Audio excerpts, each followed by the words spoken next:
வணக்கம் ராஜேஸ்வரி. திண்டுக்கல் மாவட்டம் கொடைக்கானல் ஊராட்சி ஒன்றியத்துக்கு உட்பட்டது வெள்ளகவி கிராமம். இது பழமையான மலை கிராமமாகும். இப்பகுதியில் கொடைக்கானல் வட்டர்கானல் பகுதியிலிருந்து வெள்ளகவிக்கு செல்ல வேண்டும் என்றால் 7 கிலோமீட்டர் செல்ல வேண்டும். அதேபோல் வெள்ளகவி பகுதி மக்கள் பெரியகுளம் மற்றும் கும்பக்கரைக்கு செல்ல வேண்டும் என்றால், பெரியகுளத்துக்கு செல்ல வேண்டும் என்றால் மொத்தம் 17 கிலோமீட்டர் செல்ல வேண்டும்.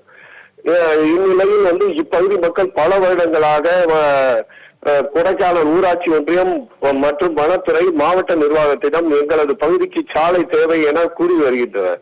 இப்பகுதியில் சுமார் 200 குடும்பங்கள் வசிக்கின்றன. 400க்கும் மேற்பட்ட மக்கள் வாழ்ந்து வருகின்றனர். இவர்கள் முற்றிலும் விவசாயத்தை நம்பியே வாழ்ந்து வருகின்றனர்.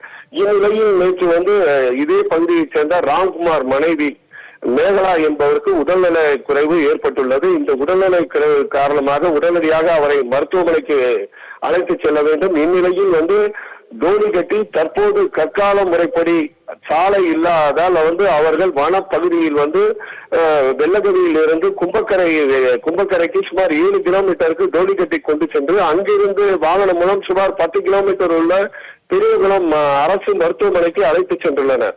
அங்கு பரிசோதனை செய்த மருத்துவர்கள் மேகலா ஏற்கனவே இறந்து விட்டதாக கூறியுள்ளனர். இப்பகுதி மக்கள் தொடர்ந்து வெள்ளகவி மற்றும் சின்னூர், பெரியூர் உள்ளிட்ட மலை கிராம மக்கள் அனைவரும் கூறுவது, வெள்ளகவி ஊராட்சிக்கு உட்பட்ட உட்கடை கிராமங்களில் தற்போது வரை கற்கால முறைப்படி சாலை அமைக்கப்படவில்லை. வெள்ளகவிக்கு ஏற்கனவே சாலை அமைப்பதற்காக டெண்டர் விடப்பட்டு சுமார் 3 கிலோமீட்டருக்கு சாலை அமைக்கப்பட்டது. கொடைக்கானலிலிருந்து அந்த சாலையானது தற்போது நிறுத்தப்பட்டுள்ளது. இதே போல் இங்குள்ள உடல்நலக் குறைவு, அதே போல் கர்ப்பிணி பெண்கள், முதியவர்கள், குழந்தைகளுக்கு பூச்சி ஏதாவது பாம்பு உள்ளிட்ட விஷ ஜந்துக்கள் கடித்தாலும் நாங்கள் பெரியகுளம் மருத்துவமனைக்குத்தான் கொண்டு செல்ல வேண்டும் அல்லது தேனி மருத்துவமனைக்கு கொண்டு செல்ல வேண்டும். இந்நிலையில் சாலை வசதி இல்லாதால் எங்களது குடும்பத்தில் உள்ள உறுப்பினர்கள் யாருக்கும் உயிருக்கு பாதுகாப்பு இல்லை.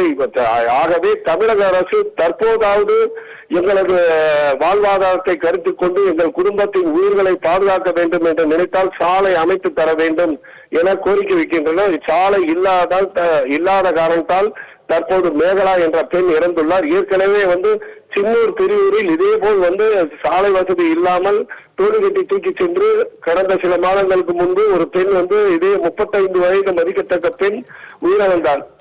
தொடர்ந்து இந்த சம்பவம் நடைபெற்று வருகிறது. ஆகவே தமிழக அரசு தலையிட்டு சாலை வசதி அமைத்து தர வேண்டும் என கோரிக்கை வைக்கின்றனர். ராஜேஷன்.